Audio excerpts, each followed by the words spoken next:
सन 2026चे विधानसभा विधेयक क्रमांक 33 महाराष्ट्र वस्तू व सेवा कर सुधारणा विधेयक 2026 विचारात घेण्यात यावे असा मी आपल्या अनुमतीने प्रस्ताव मांडतो। माननीय अध्यक्ष महोदय, हा जो विधेयक आहे हा फक्त केंद्र सरकारने जे 4 GSTच्या सुधारणा केल्या आहेत त्याच्यामुळे लोकांना रिलीफ मिळणार आहे तेवढ्यापुरती हे मर्यादित आहे आणि याच्यात फक्त जे डिस्काउंट आपण GST मध्ये एग्रीमेंट असल्याशिवाय देत होतो असल्याशिवाय देत नव्हतो तो आता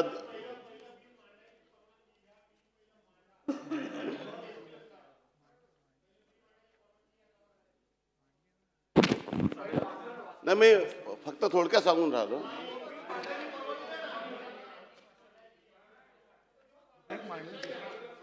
मी बिल मांडून नाही राहिलो, बिलच्या संदर्भामध्ये सभागृहाला विनंती करत आहो की हा बिल फक्त जे केंद्र शासनाने जे CGST मध्ये ज्या सुधारणा केलेल्या आहेत तेवढ्या सुधारणा कृपयाला मांडण्याची मला अनुमती द्या। महाराष्ट्र विधानसभा विधेयक क्रमांक 33 मध्ये आपण जे CGST मध्ये ज्या सुधारणा झाल्या मागच्या मार्चमध्ये त्याला अनुसरून स्टेट GST मध्ये देखील तशा पद्धतीची सुधारणा आपण करत आहोत। माननीय अध्यक्ष महोदय, मी सभागृहाला विनंती करू इच्छितो की आपल्या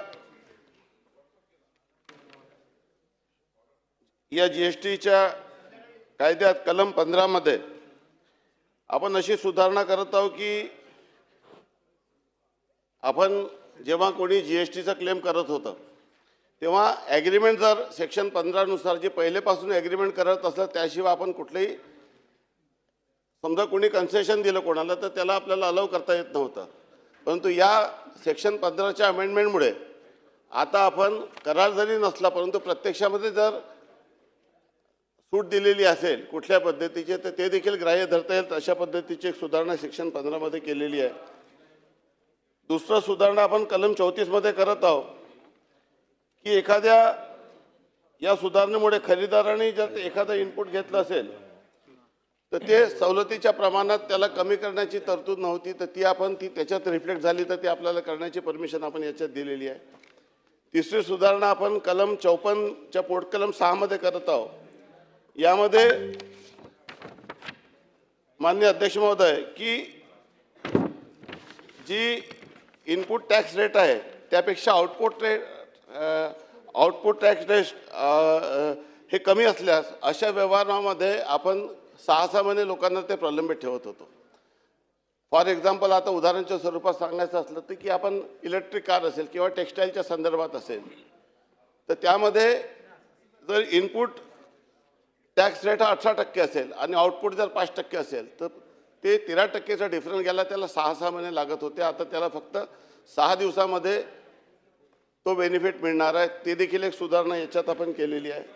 आणि जी चौथी सुधारणा ते कलम 54 मध्ये आपण केलेली आहे की त्यामध्ये 1000 रुपयापेक्षा कमीचं जे परतावा होता तो मिळत नव्हतं तर तो आता 500-600 असेल तरी ते छोटे छोटे जे MSME असतात त्यांना ते सुविधा मिळत नव्हती ते आपण देतो। ही सुधारणा ऑलरेडी केंद्र शासनाने केलेली आहे। माझी सभागृहाला विनंती आहे की आपण या सुधारणा मंजूर करावा अशी माझी आपल्याला विनंती आहे। चला